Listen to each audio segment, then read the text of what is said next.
Hey, Alatreon! Hello there! I can't wait to fight you! Oh, I can't wait to kill you too! Wait, what? Oh yes, with fire! Fire? Everywhere! Always at all times! So much fire covering everything!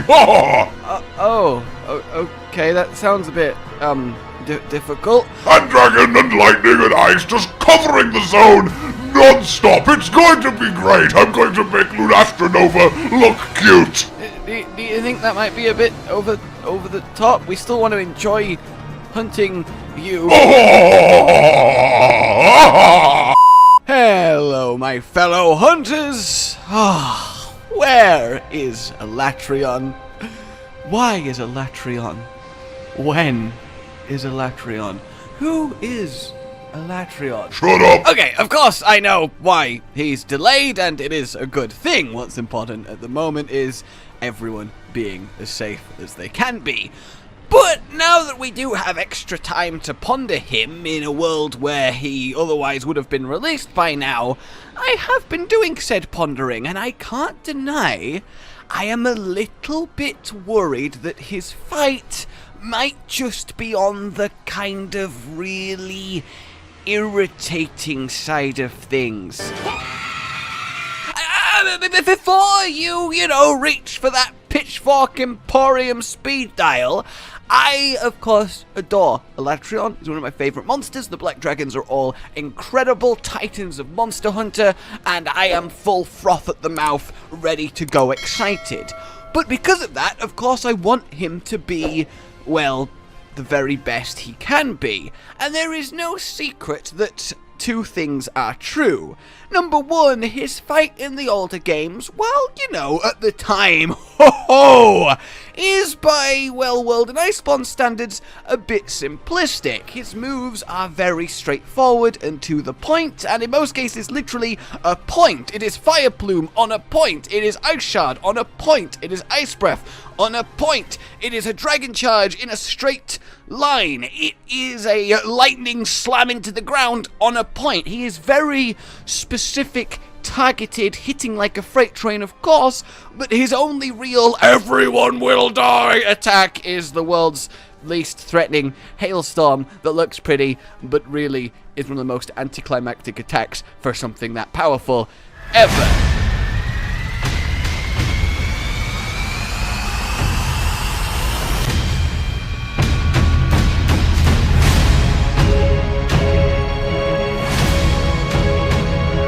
So undeniably, he's getting quite the revamp in Iceborne, which is point 2. Monsters brought over, get retooled and brought up to standard in a lot of cases. Look at Lunastra, a full makeover.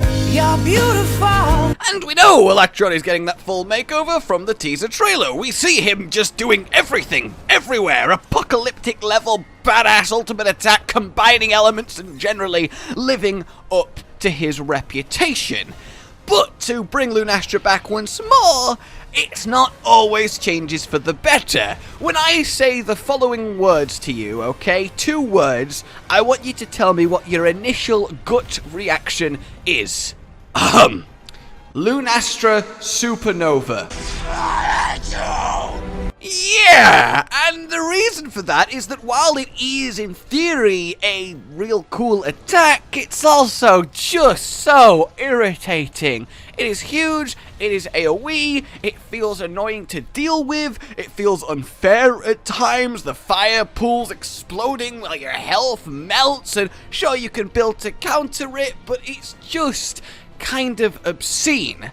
And the reason I bring Lunastra up as well is that recently we've had a little bit of a fun time giving you guys a voting session on telling us what you think the both worst and hardest monsters in Iceborne are. Those videos are up if you want to go see them in detail, but I think there is no coincidence that on the worst list we have things like Kushala, like Lunastra, like Shrieking Legiana, and on the hardest list we have things like Kushala, like Raging Brachy, like Behemoth, like Lunastra, okay? A lot of overlap there, and a lot of overlap in theme. And what is that theme? It is monster that puts stuff everywhere, AoE, the zone is fucked and so are you. To put it then very simply, the monsters that are least enjoyed are the monsters that have the most large-scale attacks. And I find that fascinating, chiefly because that's kind of a product of Iceborne making the hunters so powerful. A old-school Alatreon fight where his moveset is very shallow, very focused, but very potent would kind of be laughed out of the zone today because it would be so contemptuously easy to avoid and punish. So like many returning creatures, they need a tool-up to be able to compete with just how powerful and maneuverable and how many tricks hunters now have. And to me, when it comes to the question of are they going for the spam powerful AoE route that people don't like, the answer seems to be... So therein lies my concern. I don't want Alatreon to come back in a form that makes everyone, especially those that have never fought him in any other capacity, hate the experience. I don't want the fight to be attacks that back to back all feel the same level of as Lunastra Nova does. And looking at the trend, well, Furious Rajang got a load of area of effect attacks. Raging Bracky was destroying the whole room, and Safi, of course, explosions everywhere. It just seems to me that every monster is just going the route of, well, if I hit everywhere around me, I'll probably hit the hunter. And that can only be sustainable for so long. Is there a solution?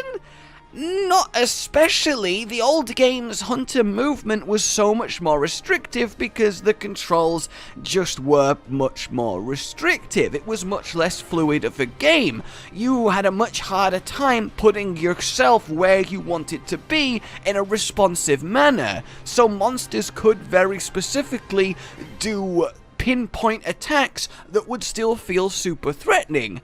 Whereas now, it feels much harder to get hit by something precise, so you have to end up trying to hit players with something that is widespread. Even Master Rank Roth, which is a world new monster that already had loads of big area attacks, got a new ultimate attack in the form of the entire zone rains down upon you, because that's the only way to be threatening. And that kind of scale gets exhausting if it's happening constantly. And that's wherein the key lies.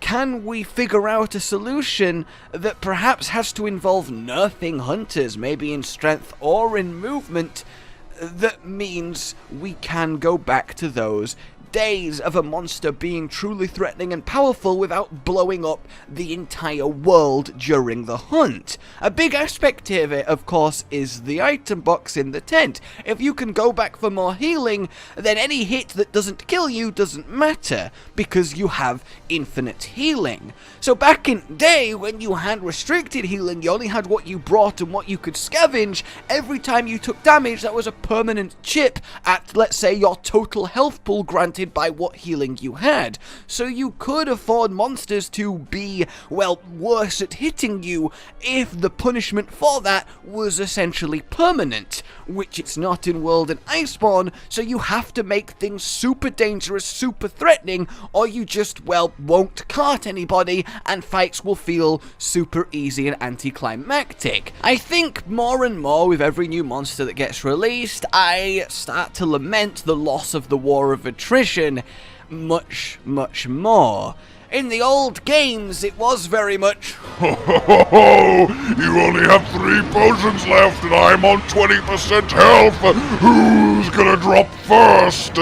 whereas now it just, well, isn't. You either get one shot or you kill the monster.